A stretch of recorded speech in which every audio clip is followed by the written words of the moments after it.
Hey, welcome back you guys. So today we're going to look at the pros and cons of a board that has a mellower nose than tail. So that means that when you snap on the nose, it feels lighter and it feels like your truck isn't coming up as far before it connects. Whereas the tail feels like you're getting a lot more snap, a heavier bit of leverage there.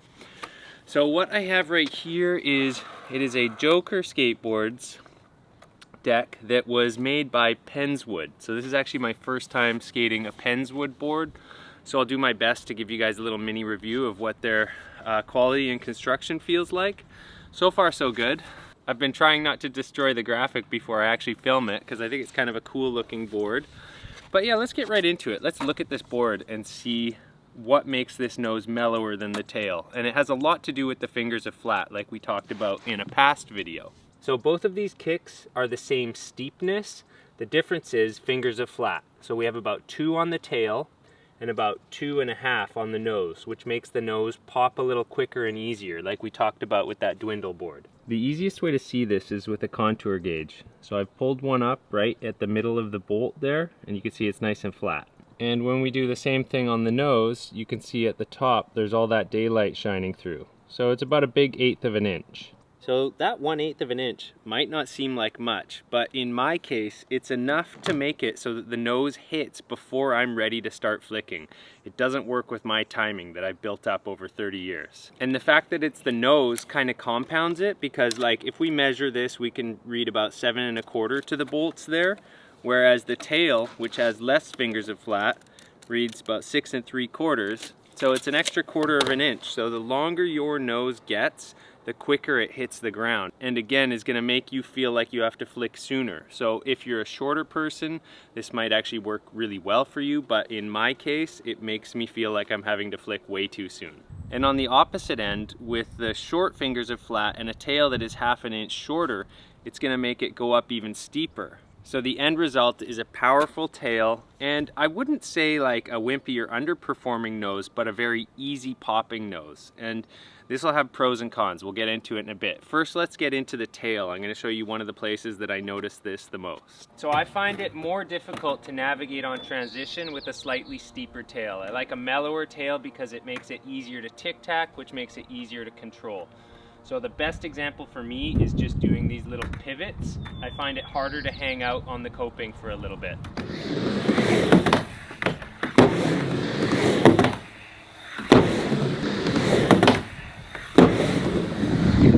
So if you couldn't tell, I had a little trouble holding up that first one and my front truck made contact, but with a little practice I get used to it, but I definitely find it more difficult. So another place where you're going to notice a steep tail not being an advantage is on manuals.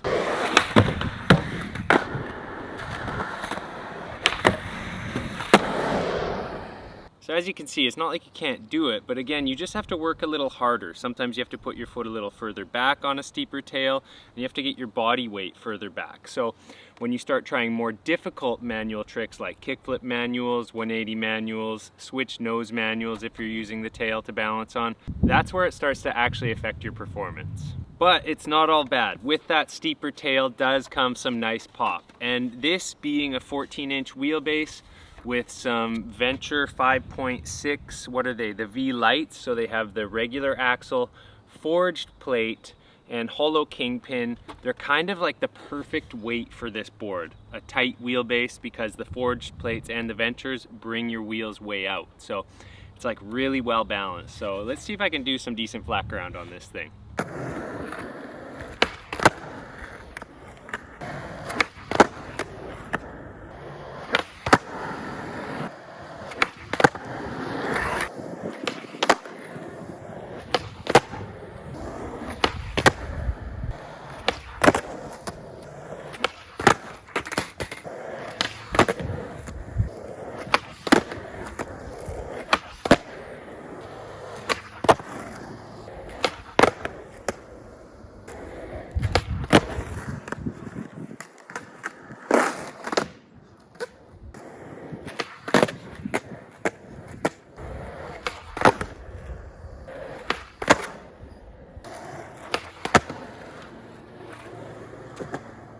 Okay, so overall it wasn't too bad. The straight 8 definitely feel good. Like I can get a really lifted heel flip and kick flip on this. Half cab flip felt kind of nice. But once I started getting into some of my like even more muscle memory tricks like frontside flips, 360 flips, even backside flips, like the tail felt a bit too steep and I could see how it was just kind of making my tricks lag. So some of you more observant folk might be like, well, if you're struggling on the tail because it's steep, why don't you try the nose because it's mellow? So I did that for a few tricks and it doesn't really work out. I was able to heel flip properly because I have a solid flick on my heel, but once I started trying the tray flips, it was clear that I was just gonna land primo all the time and that this tail, or I should say nose, hits too soon as a tail. So all that being said, I think I could totally get used to a tail like this because, well, it has a lot of pop, and as a board mellows out, it still consistently will have quite a lot of pop. I also want to note really quickly that the concave on this board is really nice. See how it's kind of flat, but the board actually feels pretty stiff still. The kicks are 21 degrees, so a mellow kick would be like 18 degrees and a really steep kick would be more like 24, so they're like Goldilocks zone in terms of steepness. It's just where the wheelbase is situated. It's kind of reversed for me. So now let's get on to the nose. Why don't we get into a couple of the negatives first before we get into the positives, because there are some positives to having a mellower nose. And I think the best way to show it is let's do another quick flat ground session. I'll switch off the nose.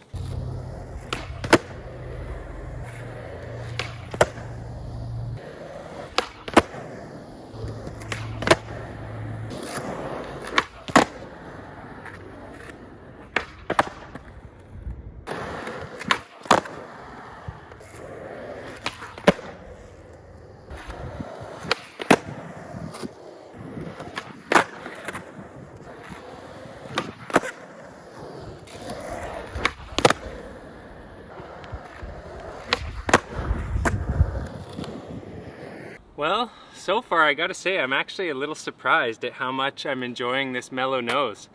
I've noticed it hitting a few times too soon, like on my nollie frontside heel flips.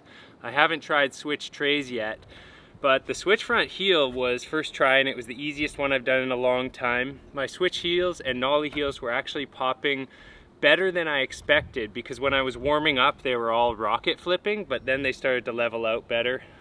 Overall, I'm definitely having more benefits from this mellow nose than I was having problems. The tail, on the other hand, I definitely noticed that only my power tricks were easy, but with this mellow nose, definitely like my controlled tricks are actually a lot easier, and I'm not even done yet. Let's try some switch trays first before I come to any major conclusions.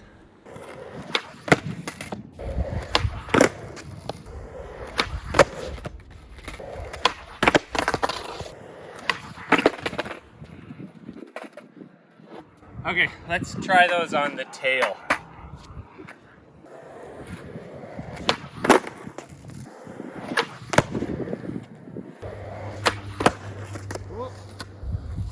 Okay, so neither of those is what I would want in a video part, but it was pretty clear that as soon as it took longer for my tail to hit the ground, I was able to get my switch trays a lot easier. So that's one of the secrets on that trick for me, is I need something that where the front truck actually gets up pretty high first. My preference is to have a mellow feeling pop with a short tail, and that way it doesn't take too much energy to kick down, but it still gets up pretty high and I can get an easy tray flip. So I wasn't able to get an easy tray flip on either side on this one. That was me personally. My regular ones worked pretty good on the tail, but yeah, the nose, not for that. So I'm still quite surprised at how much I liked this nose.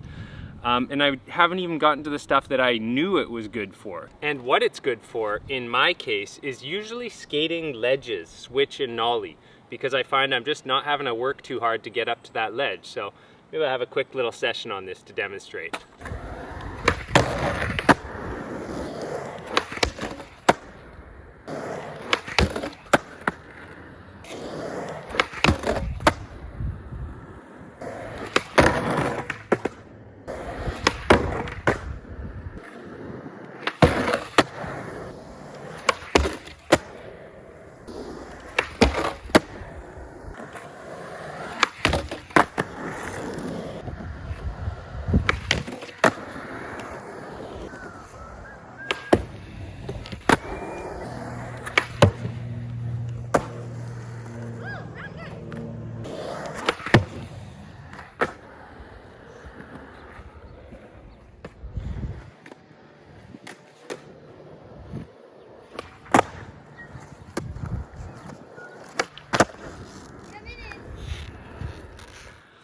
So yeah guys, this nose felt really good skating that ledge. A couple of tricks that are good examples would be the nollie nose slides, nollie crooks, switch back tails, switch tails. Like switch frontside tails, I don't like that trick, but because this popped so easy, it made it easier for me to get it around and onto the ledge. And then another really good example is the switch back tail. Well, it's back to regular, but it's the one where you like full 180 the board. So I always find that trick quite difficult on boards with really steep noses because you end up putting all your energy into just snapping the thing up there and getting it there. It also is really hard to not accidentally susky when you have a really steep nose and you're trying that trick. So the Mellow Nose helped with that for sure. And another thing that I didn't feel like getting into at all today would be like nollie flip to slide, all that sort of stuff, or like switch flip to tail. So those are all definitely going to be easier if you don't have to spend all of your energy just getting the nose to connect to the ground. So yeah, I'm pleasantly surprised.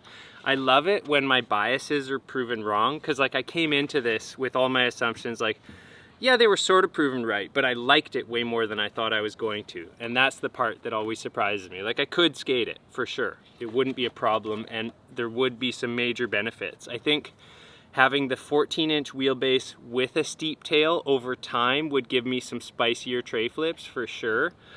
And I also think, again, that all of my nollie and switch ledge game would actually probably improve, especially considering that as a regular footed skater who is right-handed, I am doing all of my popping off of my non-dominant leg. So I think that there's actually a benefit to having a mellow nose.